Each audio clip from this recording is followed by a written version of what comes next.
এইফালে চাওকচোন ইমান ধুনীয়া এজাক বতাহ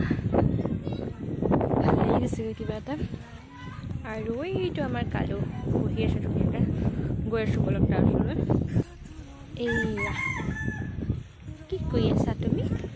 ক'ত বহি আছা